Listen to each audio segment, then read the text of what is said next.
اعوذ باللہ من الشیطان الرجیم بسم اللہ الرحمن الرحیم سورہ فاتحہ. اس سورت کے کئی نام ہیں. ہی الفاتحہ لأن القرآن مفتح بها عرشا و فرشا.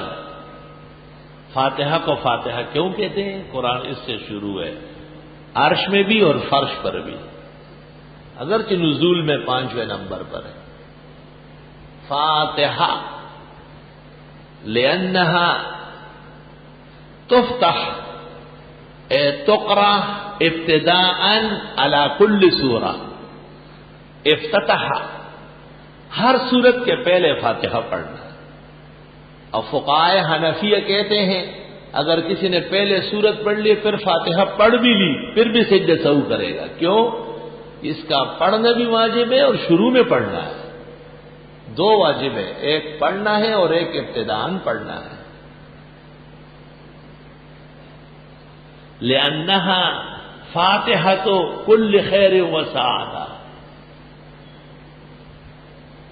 لأن الفاتحة توجد فی کل سورت من القرآن. قرآن کے ہر سورت میں فاتحہ ہے. ہی الفاتحہ، نماز اس سے شروع، خیر و برکت اس سے شروع، کتاب عظیم اس سے شروع. اس کا ایک نام شافیہ بھی ہے، شافیہ، اور ایک نام اس کا ہے کافیہ. لأنها تکفی عن کل سورہ وسورت لا تکفی عن هذه. شفا بھی اس کا نام ہے، شفا، رقیہ، دم. تساؤل، اللہ سے مانگنے کا طریقہ، الدعاء، الصلاۃ، الذکر، الوافیہ، المنجیہ، بہت نام ہے اس کے. سبع من المثانی، 7 آیتیں 2 دفعہ نازل ہونے والی، 7 آیتیں دوہری اجر والی. اور اس کا ایک نام ہے القرآن العظیم.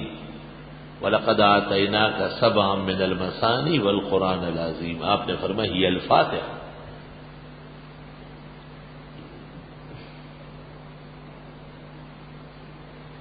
بخاری شریف کتاب التفسیر میں اور فضائل میں، سنن دارقطنی میں، سنن سعید ابن منصور میں روایت ہے کہ ایسی سورت نہ توریت میں نازل ہوئی، نہ زبور میں، نہ انجیل میں، جو اللہ نے قرآن میں نازل کی ہے، سورہ فاتحہ. اللہ اکبر.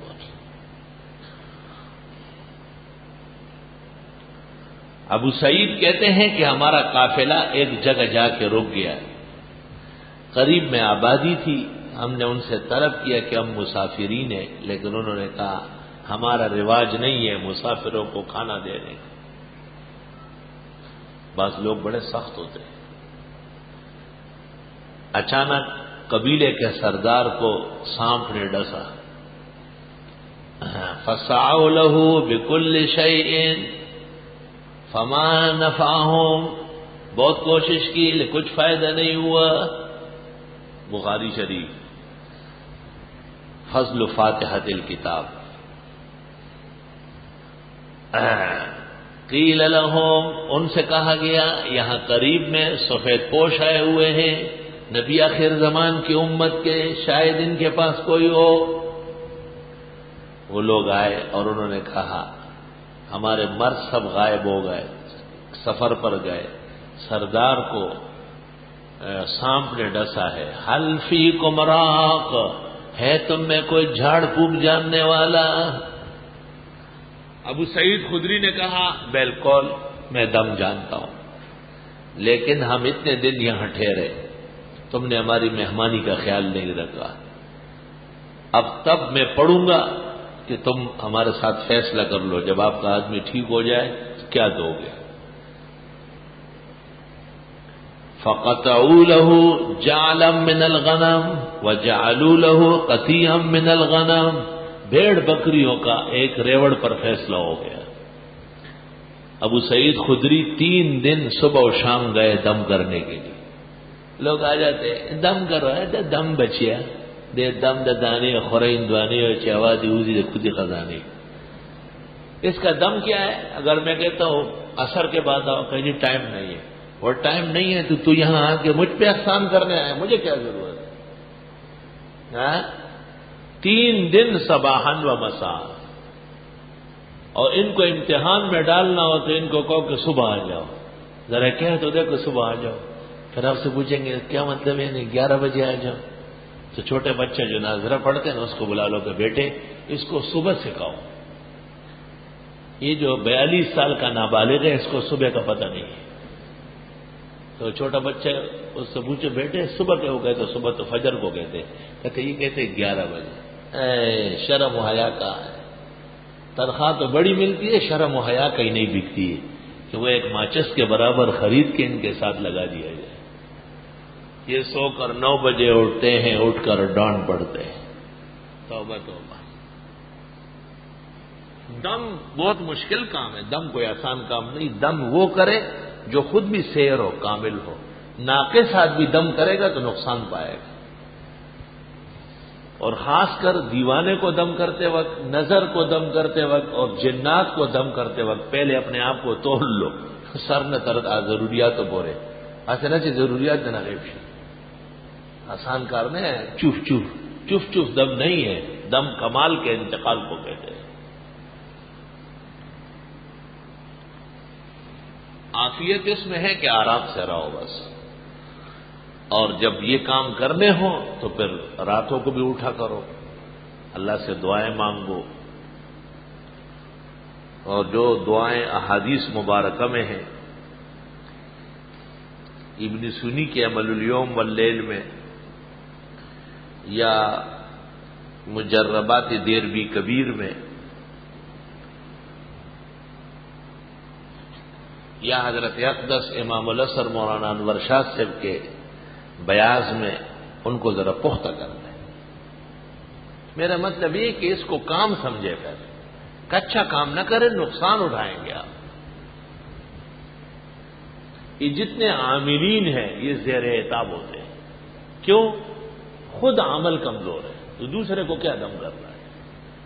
خود پختہ ہو جائے، اس لیے لوگ اجازت لیتے ہیں، کسی کامل سے اجازت لے لیتے ہیں، وہ طریقہ کار بتا دیتے ہیں، اس کا صدقہ نکلوا دیتے ہیں، وقتاً فوقتاً خیر و برکت کا طریقہ بڑھانے کا بتاتے ہیں۔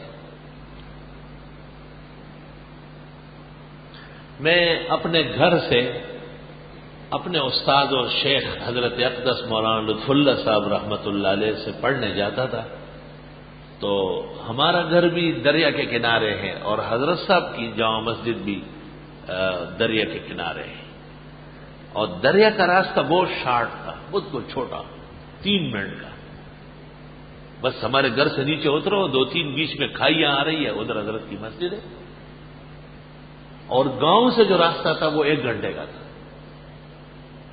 تو مجھے والدین کی تاکید تھی کہ آپ وہاں سے جائیں صبح سویرے، یہاں سے نہ جائیں، مگر جب ان کا خیال نہیں ہوتا تھا میں نیچے اتر جاتا تھا۔ کچھ دن جب گزر گئے تو مجھے ایسا محسوس ہوا کہ میرے پیچھے کوئی دوڑتا ہے، اور میں پیچھے مڑ کے دیکھتا تھا تو کوئی بھی نہیں ہوتا تھا، لیکن میرے کپڑوں سے پسینے نکلتے تھے، اور جسم پورا دن ٹھنڈا ہوتا تھا اور سر گرم ہو جاتا تھا۔ میں نے اپنے والدہ صاحبہ سے کہا، وہ بھی استاد مولانا فضل علی سے 12 سال پڑھی ہوئی تھی، اس والدہ صاحبہ نے کہا کہ یہ میرا مسئلہ نہیں ہے، حضرت سے ذکر کریں، حضرت الاستاذ مولانا لطف اللہ صاحب رحمۃ اللہ علیہ سے۔ میں شرح وقایہ آخرین پڑھ رہا تھا حضرت سے، بدیع المیزان وغیرہ یہ سب، التریف لادیب الظریف یہ سب چیزیں پڑھ رہا تھا۔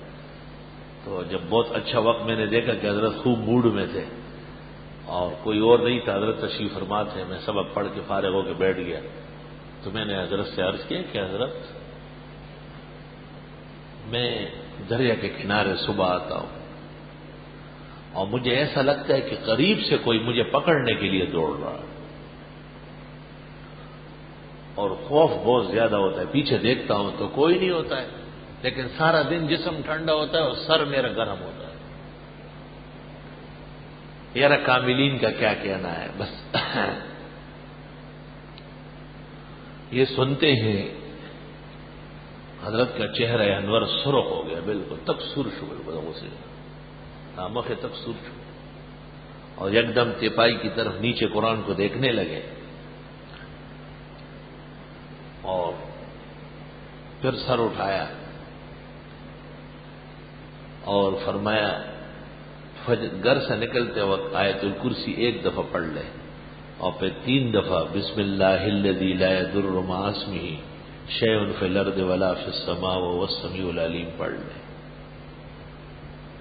میں اس سے پہلے 20 مرتبہ آیت الکرسی پڑھتا تھا اور یہ کلمات 100 بار پڑھتا تھا، لیکن استاد نے جس دن بتایا کہ ایک دفعہ آیت الکرسی اور 3 دفعہ وہ دن ہوا، آج کا دن ہوا، دوبارہ وہ تکلیف نہیں ہوئی. ایسے کامل استاد تھے. آپ کو بھی اجازت ہے پڑھا کریں، حضرت کی روح کو ثواب پہنچے گا انشاءاللہ.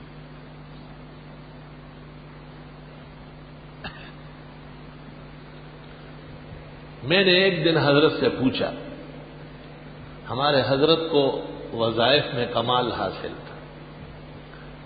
میں بہت بیمار تھا، یہاں آیا تھا نئے نئے امام تھا، طالب علم بھی تھا، تو روزانہ کوئی نہ کوئی حادثہ ہوتا تھا، تکلیف رہتی تھی. تو حضرت نے مجھے خط میں لکھا کہ دلائل الخیرات پڑھا کریں. میرے پاس خط موجود ہے، سند ہے میرے لیے.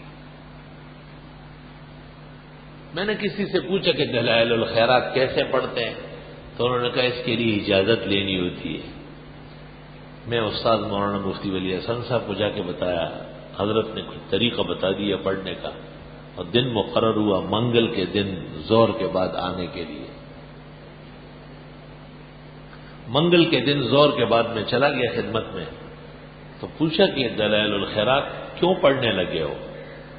میں نے کہا استاد مولانا لطف اللہ صاحب نے لکھا ہے کہ پڑھو. کہاں لکھا ہے؟ میں نے کہا خط آیا ہے. کہا خط لاؤ. میں وہاں سے رکشے میں بیٹھ کے واپس آیا، گھر سے خط لے گیا. خط دیکھا، دیکھنے کے بعد کہا آپ کو پتا ہے مولانا لطف اللہ صاحب کے پاس دلائل الخیرات کی اجازت مولانا انور شاہ کی، اور بنوری ٹاؤن کے زمانے میں میرا اور حضرت بنوری کا ارادہ تھا کہ ہم اجازت لیں گے، مگر ہم ان سے بہت ڈرتے تھے، نہیں لے سکے. اب کوئی فرق نہیں پڑتا ہے، آپ مجھے کہیں کہ آپ پڑھا کریں. میں نے کہا میں تو آپ سے کم، آپ فضول باتیں چھوڑو، جو میں کہتا ہوں اس طرح کہو. کہا میرا نام لو، میرا نام ولی حسن ہے، میرے والد کا نام انوار الحسن تھا اور دادا کا نام حیدر حسن خان تھا. میرے نام لے کر مجھے کہو کہ آپ کو اجازت ہے اور آپ پڑھیں. اب میں یہ بول ہی نہیں سکتا. حضرت نے کاغذ پہ لکھ کے کہا یہ پڑھو، اس طرح پڑھ کے سناؤ. میں نے حضرت کے القاب و اوصاف کے ساتھ کہ حضرت کے حکم کی تعمیل میں، حضرت کے ارشاد کی اجازت میں، حضرت کی طرف سے حضرت کو اجازت ہے. بہت خوش ہو گئے. کہا آپ جاؤ، جسے تم چاہو ایسا پڑھو، حضرت زندہ ہے، ان سے پتہ کرو اور میری اجازت براہ راست کرا دو، ان کو کہو. اس وقت مجھے معلوم ہوا کہ استاد مولانا لطف اللہ صاحب دور حدیث کے سال بہت بیمار ہو گئے تھے دیوبند میں. تو حضرت مولانا انور شاہ سے اب کمرے میں تشریف لائے تھے عیادت کے لیے. اس وقت ان کو کہا کہ دلائل الخیرات پڑھو. تو یہ ایک اجازت تھی جو ایک طالب علم کو ملی، اور کسی کے پاس اجازت نہیں تھی، اور وہ نہایت قوی النسبت تھے. تو حضرت مولانا رحمۃ اللہ علیہ کے وظائف اس لیے بہت زیادہ مؤثر تھے. خیر، ابو سعید خدری 3 دن تک صبح و شام گئے اور ان کے سردار کو دم کیا، وہ بالکل ٹھیک ہو گیا. بخاری میں فبرأ، بالکل ٹھیک ہو گیا. جب ٹھیک ہو گیا تو انہوں نے حضرت ابو سعید کو بھیڑ بکریوں کا ریوڑ دے دیا. اس میں 3 روایتیں ہیں. بخاری شریف کی روایت میں ہے کہ 30 شاطن، 30 بکرے تھے. ابو داؤد کی ایک روایت میں 80 ہے اور ایک میں 120 ہے. تو 30 بڑی بکریاں ہوگی اور چھوٹے چھوٹے متوسط بچے ساتھ ملا کے 80 ہو جائیں گے، اور جو اس درمیان میں بیائے ہیں یا شیرخوار بچے ہیں وہ ملا کر 120 ہو جائیں گے. ریوڑ لے کر کے آئے تو صحابہ نے کہا اخذت اجرا علی کتاب اللہ، قرآن پر تم نے اجرت لے لیا۔ جب مدینہ منورہ پہنچے رسول اللہ صلی اللہ علیہ وسلم سے کہا، سارا واقعہ سنایا۔ آپ نے کہا تم نے کون سی صورت پڑھی جس سے وہ ٹھیک ہو؟ اور نے کہا فاتحہ۔ آپ نے فرمایا اس میں شفا ہے، یہ رقیہ ہے تمام شر فساد سے بچنے کے لیے، بیماریوں سے۔ اور فرمایا انہا لحق، آپ نے بالکل صحیح کیا۔ اور اضربوا لی سہما، میرا حصہ بھی دے دو، ووزعوا فیما بینکم، اور یہ بھیڑ بکری آپس میں تقسیم کر لو۔ ہمارا عجیب درس ہے، قرآن کے 30 پارے ہیں، ایک پارہ کوئی پڑھ لے تو ایک بکرا اس کو ملنا چاہیے۔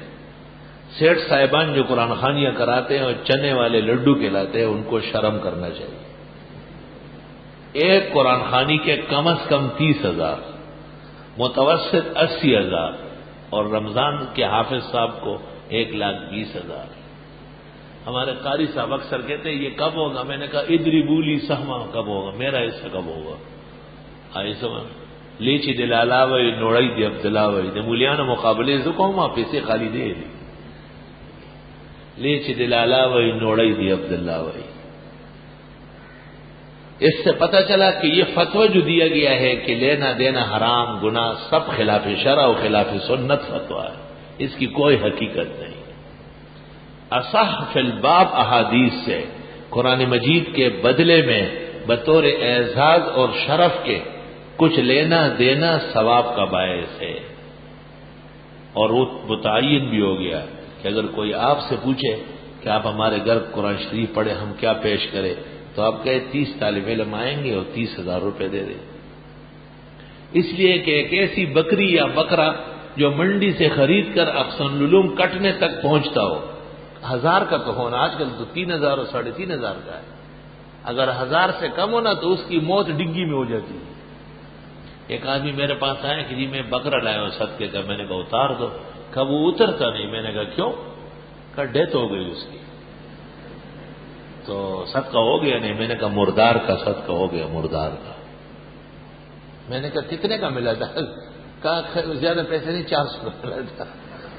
8 آنے والی عورت پاخانہ پلنگ پہ کرتی ہے، نیچے اترتی نہیں، اتان و خزا غل کٹ کے گئی۔ 400 روپے کا بکرا تو پہنچتے نہیں، کم از کم 1,000-1,200 کا تو ہو۔ 30 بکروں کے پیسے قرآن خوانی کے بدلے میں دینا اعزاز ہے، ناجائز نہیں، اور اگر 80,000 دے تو بیڑا پار ہے، اور رمضانیوں کو تو کم از کم 1,00,000 دینا چاہیے، 1,25,000۔ تینوں کا ثبوت روایات سے عبارت النفس سے ہو رہا ہے، والحمدللہ علی ھذا۔ چونکہ یہ سورت دعا بھی ہے، اس لیے اس کا ایک نام سورت الدعا ہے، اور یہ سورت اللہ تعالیٰ سے مانگنے کا طریقہ بھی ہے، تو سورت التساؤل ہے، تساؤل۔ اور اس سورت کے ساتھ نماز پڑھی جاتی ہے تو سورت الصلاۃ بھی ہے، سورت الصلاۃ۔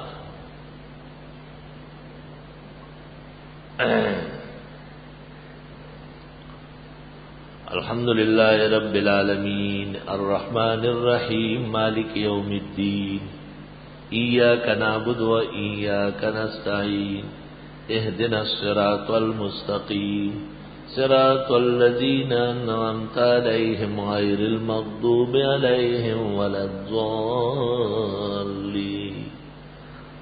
آمین۔ اس سورت کے اختتام پر آمین کہنا سنت طریقہ ہے، کیونکہ جبریل نے جب سورہ فاتحہ پڑھ کر سنائی تو فرمایا کہ اب آمین کہو، اللہ آپ کی دعا قبول کر لے گا۔ باقی سورت کا دعویٰ، خلاصہ، ربط، امتیازات اور دیگر احکام انشاءاللہ تعالی کل کے درس میں عرض کریں گے۔ وبہذا القدر نکتفی اليوم وللہ الحمد اولا وآخرا۔ الحمد